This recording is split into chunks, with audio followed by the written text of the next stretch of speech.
So, Sean, sit up straight, boy. Come on. Sit up! Alright. I've called you here because I've been hearing about your escort activities.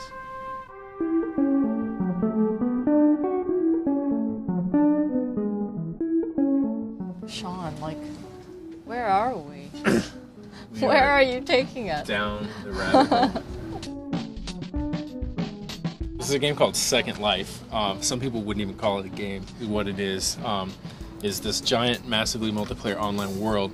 And rather than have, an objective like a game or something, rather than leveling up or anything, you just simply inhabit the world like you would any other one, but you buy real estate, you create things, you can go into business making cars, bicycles, shirts. Basically, when you create an environment with that kind of freedom, it's inevitable that people are going to use it for sex. Right. So what I'm in right now is in a section called Amsterdam, and it's a red light district where people that play the game decided that they're going to run strip clubs, brothels, and be call girls or escort service people.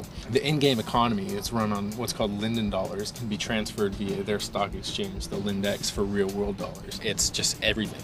It's just full-on for XXX to just insane, and they do that by catering the experience to the John's desires or whatever by preparing animations in advance, objects, props. They can make it so the characters do anything, anywhere. Do they police themselves then? Basically, this area, because, like I was saying, everything is player-created, everything is also player-owned, and they actually own it. So someone is paying rent on this entire area, on this massive chunk of real estate. Yeah. So because of it, he's like the don of this thing. And his rule, he can get you kicked out, evict you, say he doesn't want it. And interestingly, talking to the women, it was one thing that come up. A lot of them are like, we should unionize and do this or that, because there's all these things that they deal with. Some of them have to, they have to go to the strip club for certain hours and be there to keep it entertaining, so that there's someone on the pole at a certain time. So there's pimps and yeah, stuff, there's actual real pimps. life So so he's basically like a procure, the procurers and pimps.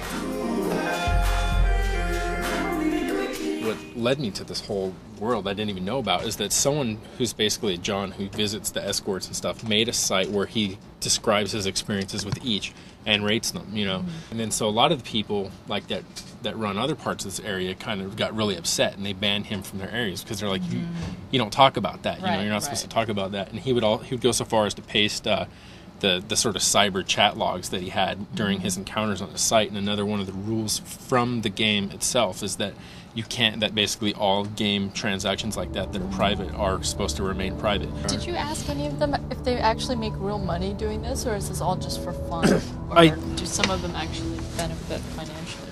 I did, and the main women I talked to for my story do not use it as a primary source of real life income. They might get a little bit of money off it or this or that. Seem like yeah, because actually the rates, when you look at it, they're only about like $1 something per Right, it's expensive in session. Game money, Yeah, but it's cheap in real money. In this part right here, it's kind of interesting. There's this public theater, which is where I got the free popcorn. And you just walk in, and if you want to see a show, sometimes there'll be a lot of people in here. You can sit down if you want. Streaming video. And then there's like streaming video. Obviously, Linden Labs knows what's going on. You can't hide a pretty substantial operation like Amsterdam. Right. I tried to get official comment, and it's basically that this is a game for adults. When you sign up for it, you have to give either a credit card or a cell phone number or something. Do minors have cell phones and credit cards? Certainly do. So it's another one of those kind of things wherever you get into. But they do offer a teen Second Life game. That's different. And then even within this world, entering into, if you look up here, you can see that Amsterdam is labeled as a mature server. So, it gives you warnings like that and whatnot. But that's the interesting thing, is it's such an unwieldy interface. The whole thing is just such a big mess to deal with. And you're like, if people are having an erotic experience, the last thing they want to think about, is well, I'm going to feel really excited as soon as that picture on the wall loads up or whatever. Right. They're going to start asking me for money. You'll find that quickly. They'll start asking you for money, and they're desperate for this in-game money. Like when I first arrived in town, I was like, hey, I didn't spend any real money to get anything here. And they're like, well, what about this? And they're like, well, we'll give you our picture for $2.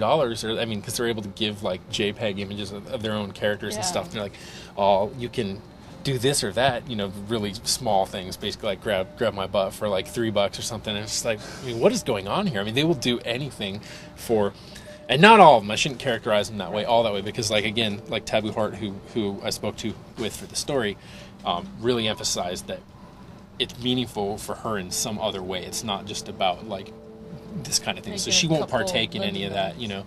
And she was actually, when most of the women were really upset about the escort rating service site going up, she actually embraced it, because she was saying that's a chance for the people that are really into it and enjoy it to like sort of get attention to them, drawn to them and stuff, when the other ones who are just kind of like faking their way for their lindens, when they're done in this area, they go to a regular part of town, and it looks like the Beavers or something, you know. It's just like little track homes and stuff, and then or they run a restaurant or something, or a clothing store out there, and it's like because it's in the context of a world where other things happen, and it's not just pure sex. I guess that adds something to it too. Gives it more than a just strictly porno thing to it. They can build up that as part of a larger narrative for their character, and that's one aspect of their character's virtual life or something. Sure. So I think that is, you know, I mean, that's something that came up quite a few times talking to people. I mean, if you think about it, if like any other game had this kind of flexibility, not necessarily for the sex, but in terms of like letting your character do whatever he wants and creating all these things, I mean, that would be pretty cool. It'd be a big draw, but it's kind of like a weird mix of clients for this game. It's like, you know, you've got famous writers like Lawrence Lessig coming in for promotional stuff, and it's kind of the sort of game that would get covered Wired online and stuff here and there. Yeah, it's like geeky. And it's like the forefront of, you know, intellectual property rights discussions and whatnot. But at the same time, it's got all this going on. Yeah.